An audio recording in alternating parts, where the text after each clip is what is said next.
And welcome to Fresh Freedom, the podcast featuring freedom-focused representatives who are fighting for conservative values and defending your constitutional rights. I'm Nate Lucas, and joining Representatives Eric Burleson and Josh Burkeen tonight is a returning member of Congress, Representative Marlin Stutzman from Indiana's 3rd District. Gentlemen, how's everybody? Doing great. I'm ready for the week to be over. Ready to go home. We're only halfway. Wow. It is the last week of the Biden-Harris administration, so at least you can smile over that. That is good. It's about time. You know, you had a tweet, Congressman Stutzman, about a few days ago. In the 8 years I was out of Congress, the national debt doubled due to Washington's spending addictions. But it's hardworking taxpayers, not Congress, who get punished. Republicans will restore fiscal sanity and put America back on the path to prosperity. I asked you in the lobby just a moment ago, I said, does it feel different, now than it did when you last left Washington, D.C.? Yeah. Well, first of all, it's great to be here with Josh and Eric and appreciate the invitation. And, people say, why would you want to come back to Congress? Well, first of all, I like to help fix things. And, when you're standing with conservatives like Josh and Eric and others that truly believe in the American dream and believe that this is the greatest country in the world, and we have an opportunity to fix the federal government that's broken, that's why I wanted to come back. And, ironically, you bring up those numbers. I was elected in 2010 in the first Tea Party wave, and the debt was $9 trillion. And 6 years later, when I left, it was $18 trillion. So it doubled in that period of time under Obama. And now, since I left, it's doubled from $18 trillion to $36 trillion. And it's unsustainable. I mean, our kids and grandkids are going to be the ones that are going to suffer from the irresponsibility that the federal government has done to America. And like you said, or like we tweeted out, it's always the American people that have to pay for it. I mean, that's what I don't think politicians in Washington always understand, is that it's not our money, it's the taxpayers' money. And we have a responsibility to spend it appropriately. And the irresponsibility around Washington is nuts. I would imagine that resonates with both of you as well. Tom McClintock from California stood up for the second time today. For those of us that heard him, he talked about when you go through a process of spending and you don't pay for it, it's not a choice of just only kicking the can down the road for your children to pay off the debt. That hidden tax of inflation is something you experience every day. And, in 4 years, if you go back just to January of 2020, there's almost been a 20% increase in the 20% increase of cost, 20% loss of your purchasing power, and the devaluation of your currency that Congress perpetuates by deficit spending is a tax that you find yourself having to deal with. People think we'll deal with that in the future. No, you're dealing with it through lessened ability to go purchase the things that you want. If trying to build a home, if you are trying to afford groceries, you know it very well. And I don't think we do a good job in Washington, D.C. of not just talking about the debt, but how it impacts you every day when we choose not to fix the problem. Eric, I know you've been making a point this week, like all of this spending is why everything goes up. And so at the end of the day, like until you get this fiscal problem under control, the idea that Americans are going to be able to have their take-home pay grow and be able to afford common everyday items is just outrageous. Every dollar that we spend over what we bring in through taxes is inflationary. And I think the American people should understand that and know that and get mad about it. So when you go and buy a value meal at your local fast food place and it's now $12, you should get mad. Mm-hmm. And the people you ought to get mad at is Congress. Congress has got an addiction. This place is addicted to spending other people's money. And what I'm excited about is this DOGE effort. I'm really excited about it, but I'm also kind of ready to get disappointed because so many of our colleagues, you can tell they're trying to figure out a way to get out of they want to get the tax cuts in, but they don't want to do the spending cuts that are going to be necessary to be deficit neutral or even start bending the deficit down, you can already tell they do not. They're trying to figure out, like, fantasy math numbers, right? Like, let's account for potential tariffs that Trump might implement, right? Regardless of the impact on GDP or the economy.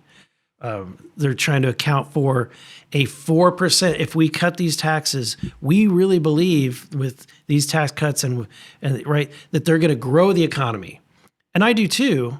But it's crazy to think that it's going to grow at the rate that they're anticipating. 4% sustained over a 10-year period. That's never. I don't know that that's happened in the last 70 years. Right off of World War II, I think we got there for a few years. But think about what happened. The world was in economic collapse elsewhere. We had all the gold. We had an ag boom, golden years of agriculture. And so, but you're right. That's rosy picture. To have high expectations and let everybody down because we're not truthful. I don't want to do that. I don't think anyone sitting around this table wants to do that. We've got to be people of truth. And to your point, Eric, anytime that you have false predictions about growth, if they're truly false, what you've done is you've given yourself the mental wiggle room to be able to say, we don't need to cut as deep as we should. That's the attempt that's going on, and I think my hope is the people that are in positions on the Budget Committee chairmanship on the Senate and the House who ultimately get a chance to put the stamp of approval and go, that is truth, for how the reconciliation instructions occur through the Budget Committee, of which we both sit on. I'm excited about where Jody Arrington is going to take the House. I am too. I mean, being back, and I was here when Paul Ryan was chairman of budget and Tom Price, and we were already talking about the big problems then. I sense Jody is more intense and intent on addressing the problem more than what the previous chairs were. I mean, that's one thing I really I'm glad to see with Jody, with our chairman on budget, that this is at his core. This is a fight he is going to do everything he can to win, and that gives me some encouragement. But like you said, Eric, how many years? 1980, the debt crossed $1 trillion under President Reagan. Yep. And that's I was 4 years old at that time, and now we're at 36 trillion. It's almost grown. Well, not quite. I'm not. There's almost $1 trillion a year since then. Our deficit is twice what our total gross national debt was in 1980. Just our annual overspend is twice what we tripped 200 years of governance overspending to get to a total in 1980. Yeah. Every year we overspend by that amount. And, I would say it's this to the point of spending. While it's Congress's fault, but there are also people that are taking advantage of our government, and I call it professional corruption. Mm-hmm. And it's like, there's a government program, and I can keep tapping into that and taking more and more and more. I mean, that's a problem that we need to stop. That's why Congress is responsible ultimately for it. And but every American needs to realize if you're doing that, you're hurting our country. It's only gonna be short-lived. And sadly, they may benefit from it in a short term, but it's gonna hurt the country in the long run. And every American needs to realize that we've got to pull together and get our fiscal house back in order, because otherwise we're not gonna have a strong country to hand off to the next generations. There's a letter I've been reading over again this last week. It was written by Thomas Jefferson in 1814. Same Thomas Jefferson who said, you should not allow your leaders, used as a different word, but that's what he meant. You should not allow your leaders to load you with perpetual debt. Mm-hmm. The same Thomas Jefferson who was writing this letter in 1814, he talks about when you take money from private enterprise and you squander it through inefficient spending. He goes on to say, he calls it the abusive state of man. And then he uses a Latin term, and then he goes on and says, he uses a kind of a wagon picture, something that was all too common in his generation. The abusive state of man, Latin term, the four-horse of this frightful team is public debt, taxation follows that, and in its train is wretchedness and oppression. Mm-hmm. What he's describing is where we're going to be headed, the hidden tax of inflation, in its train, Tax follows that, right? Four horses for team is public debt. Taxation follows that. So either the hidden tax of inflation, hyperinflation, tax on our children's future, squandering their standard of living, in its train is wretchedness and oppression. When Greece fell because they had a 50% tax levied on their individual and corporate corporations, it led to immediate 100,000 bankruptcies. We do have the world reserve currency, but we are deceiving ourselves if we think that we can do this forever and cheat history. Yeah. I'm just impressed on your ability to recite the line that easily. I mean, He's like- that's pretty good. If you haven't, no, Josh is like Rain Man when it comes to quoting things. I'm not kidding. He is like got a, like I think there's a like he's got a super chip implanted somewhere with all the quotes, not only from the Bible but like our founding fathers. He is a machine when it comes Wow, to that's impressive. memorizing. Love it. You know, Marlon, if you go back to 2015, as the kids say, you were kind of like the OG, right, of HFC, House Freedom Caucus. Eric and Josh, you both sit on the House Freedom Caucus. It's come a long way. I don't know if you can maybe think about how it's evolved as it turns 10. But this last week, you guys were at Mar-a-Lago meeting with the president. Like 10 years ago, could you have envisioned that being kind of the foresight for where this caucus has grown? No, honestly, I mean, when we started the Freedom Caucus, there was some great congressmen that were a part of that, and Cynthia Lummis was also one of the first ones. She's now in the U.S. Senate. But Jim Jordan, Mark Meadows, Ron DeSantis, Raul Labrador, Jim Bridenstine, who is Jim Kevin's Bridenstine, predecessor. yeah. I mean, there's some great names, and then you look at the Trump administration later, and like a lot of those folks ended up in the Trump administration. But what we were frustrated with is just the lack of really being engaged on policy. And so we were part of other caucuses, and, the RSC is a great group of conservatives that really started out almost like a Freedom Caucus at the very beginning. But it's so big, and we felt that while it serves an important role, we wanted to be able to really dive into the issues and really have debate. Because oftentimes we felt like we didn't have a voice, like we couldn't actually have a discussion within the conference or within RSC. And so as groups started, so we could have real debate, and honest discussion about what the problems are. And of course, a lot of it was the debt, even then. And while we talk about China as a threat, Russia as a threat, the real threat is our own debt. The threat's internal, and so we started this group, and now to see what it's become, and how important it plays a role in the conference. At that time we were fighting President Obama. On Obamacare and spending and sequestration, they cut the military. Everybody's a conservative when the president is a Democrat, right? Well, that's what they say. Yeah, Right. Yeah, exactly. Because it's easier to fight. Right. But now, when we have the opportunity to lead and actually make something happen, that's when the rubber hits the road. That's when, as Warren Buffett calls it, that when the tide goes out, that's who you find out who's swimming naked. Did you have that That's one a in your- quote. I didn't have that one. As a quote. Was that in your didn't have microchip? As No. a financial Didn't have that one. He's got movies and songs. Right. So those early days, you guys had to kind of meet in secret. You didn't have CPI, right? You didn't have a location, kind of like an HQ. No, we had to kind of keep moving around the hill. We'd go from one little townhouse over on the Senate side. Jim DeMint, who I think is the OG of conservatives, who was running Senate Conservatives Fund at the time, but Ted Cruz came in. There was a really strong class of Senate freshmen: Marco Rubio, Mike Lee, Rand Paul, and then Ted Cruz came 2 years later. They were all in the same class? Yes, in the 2010 class. Yeah, That's Marco awesome. Rubio, and a lot of it was Jim DeMint with Senate Conservatives Fund that supported them. He supported me in my run. Okay. I came in second. I lost in that race in 2010, but so it was Marco Rubio, Mike Lee, Rand Paul, and then I had been endorsed by Jim and others, but that was really when we started meeting, and we came up with a program kind of similar to what you guys have been working on, but we did cut cap balance. We were just trying to get a balanced budget amendment, and or a vote on a balanced budget amendment. We can't even get a vote on a balanced No, budget we amendment. can't. We still can't. I mean, which is crazy. It's like, at least vote on it. But there's some.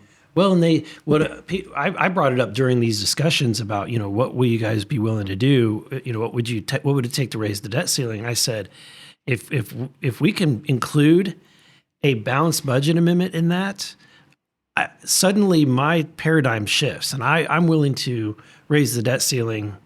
A guy who came up here saying I'll never vote to raise the debt ceiling, I would do it. If we can do a balanced budget amendment, do it one last time, Yeah.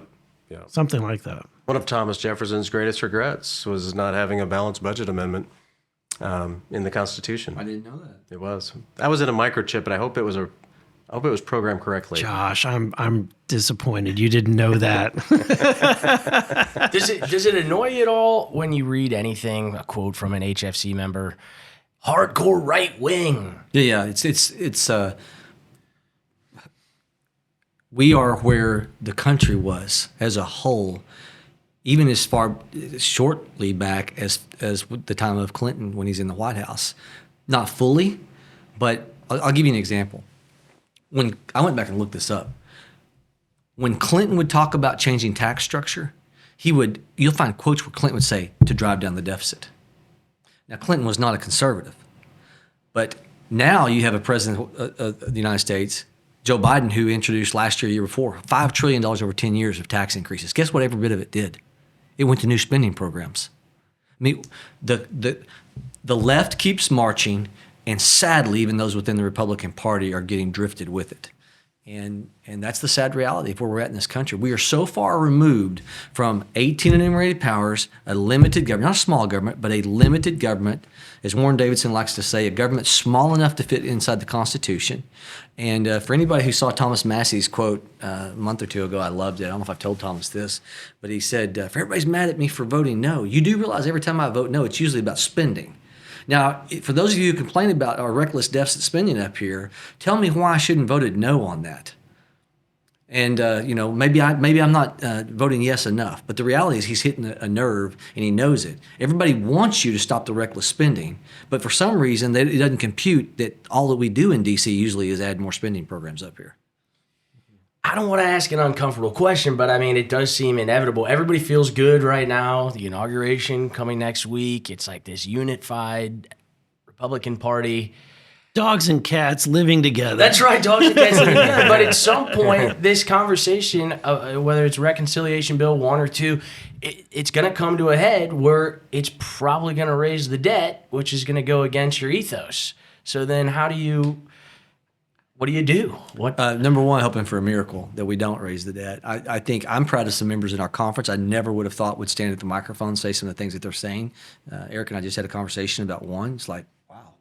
So I'm hopeful that enough people in leadership are paying attention to what are perceived the moderates in our conference who are standing up and saying, look, this debt deficit matters. And people are standing up, the moderates, and talking about the bond market and how you're seeing, even with interest rates dropping, the people shying away from treasury notes, looking at other countries. And people are now standing up in our conference and saying, you better pay attention to what's happening with our lack of being able to attract people to invest in the full faith and credit of the United States. That's getting people's attention. Yeah, and I would say too, and this is an area where no one's ever gone before. Well, there's other countries that have gone bankrupt. I mean, we are nearing bankruptcy. Who's the federal government's bank? I mean, we can't just look to somebody else and say, hey, they're going to bail us out here. We don't have that. I mean, when this thing goes, it's too late. And and thank God that Trump was elected. Trump's a business guy. And he's done a lot of deals, and this is going to be a part of his legacy. And I come from the business world as well, and we did turnaround businesses, and it takes money to turn something around. But I think that any sort of debt limit increase needs to be the last part of the discussion. We got tax cuts. And why should we go back to the American people and say, oh, guess what? We still haven't fixed the debt problem. So you know what? We're going to let the taxes go up. That would be a horrible decision to make. So we got to deal with the tax cuts. I think it's an opportunity. The Democrats like to beat up on us and say, oh, you guys just raise, you lower taxes and you never pay for them. That's Washington talk.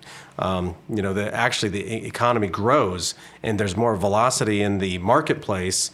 And so when you have economic growth, that what they would calculate as you're taking a percentage of your taxes and lowering it so you're going to get less revenue, that's actually not true. You actually increase the economic growth and you have more people. You have people paying more taxes because they're making more money and there's more activity in the market. So there's a whole other problem too with the way the Congressional Budget Office scores a lot of these pieces. And then we got to have energy production, and there's going to be deregulation. Deregulation is one of the biggest factors in limiting growth in this country. And like Eric was saying earlier, I mean, I think 4% is just way too rosy in good circumstances. We're usually used to 3.5 under normal circumstances. I come from a farm family, and you always plan for the worst. You don't plan for $10 corn or $15 beans all the time. You got to plan for you got to back those numbers off and be conservative in nature. Washington's not conservative in nature and has blown through any sort of fiscal responsibility. There's 4 ways of revenue for the federal government. That's taxes. It's you could also sell assets, which actually is something to even consider. The federal government owns a lot of assets, and especially if President Trump wants to buy Greenland, maybe now's the time. Which I think there's a way to. Yeah, why don't we return to the Homestead Act kind of period where let the American people buy a lot of this federal land that's not in productive use. Yeah, that's not necessarily like a national landmark. Yeah. Right. Yeah, absolutely. Print more money, which we all know what that does to our currency, or borrow money. And the resort has always been to borrow money. And it's basically all of those, above. It's going to just delay the decision on what's going to have to happen inevitably. But we've really got to look. I mean, Trump, I think, and I hope, I think we're all in this camp that, with Elon Musk and Ramaswamy and this team that's coming in with Trump, that there's more attention now on the debt than there's ever been. And if we don't fix it now, gosh, we're toast. Well, those will be tough bills that you have to vote on in the future. But let's finish on, there were a couple of pretty, I think, easy bills to vote on. Last week, it was the Laken Riley Act, which passed. And this week, it was H.R. 28, the Protection of Women and Girls in Sports Act. It's unbelievable to me how many Democrats voted against the Laken Riley Act a week ago. And just this week on Tuesday, 206 Democrats voted against the amendment to protect women's sports. I think that they still haven't figured out why they lost the election. And I think that they don't understand that they lost the American people. They lost the American people with any kind of common sense, right? And so it's common sense. If somebody's here illegally and they're committing further crimes, we throw a U.S. citizen in jail for those crimes. Why are we not detaining someone that's here illegally? That's just common sense. When it came to the men playing in women's sports, I mean, as a father of 2 daughters, there's a point when they play co-ed soccer when they're little. And then there's a point in which, as a parent, you're watching the game, that the boys start to be more aggressive, be bigger usually, and you can pretty much count. You can put money down on which team is going to win based on counting which team has more boys on the team, right? And so the fact that every parent who has, especially a parent of a daughter, understands this and wants to protect your daughters. And the fact that the left can't figure this out, and they keep doubling down on stupid things. The latest thing, we were in the Oversight Committee hearing this week, and the Democrats on the other side of the aisle are criticizing DOGE. They're criticizing what is probably the most popular, We have members of the Doge caucus that are Democrats. This is a bipartisan idea. I mean, how radical of an idea that people would want their government to be efficient. But they're doubling down on dumb. They're going to attack Doge. No, this one here is crazy. My wife was actually a state legislator back in 2019 in Indiana, and she's the oldest of 4 girls in her family. And this issue started popping up. Riley Gaines is competing against Leah Thomas, and Riley was here yesterday, and I loved hearing her share her story about what she had to deal with. I mean, like she said, I'm mad that I even have to be here. She shouldn't have even had to be here because, like Eric said, this is common sense. But the fact that 206 Democrats, only 2 Democrats voted for it. I mean, the Democrat Party is just lost it. And, I think that's why they can't figure out whether, if a boy is a girl or if a girl's a boy. And that's how confused they are. But the American people aren't confused. And, they see right through this. And the Democrat Party just continues to reveal who they really are. And I think, same thing with Joe Biden, these last several weeks as president, in the decisions he's making of letting terrorists go and shoving money out the door, it just shows his true colors. That's who the Democrat Party is. It all ends Monday. Thank goodness, right? Amen. There's also another event on Monday, Notre Dame. You have a prediction? For the Of Fighting course, Irish? Notre Dame, national champions. Yeah. The stars have to be aligned here.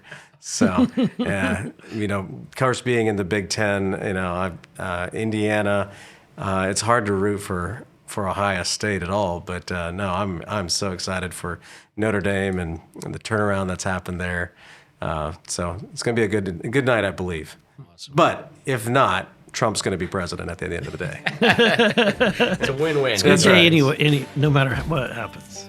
You can follow all 3 of their official accounts on X at Rep. Eric Burleson, at Rep. Brakeen, and at Rep. Stutzman. You can catch Fresh Freedom on Spotify, Apple, YouTube, X, and Rumble. Be sure to like, subscribe, share the podcast, and stand strong, stay informed, and keep fighting for freedom.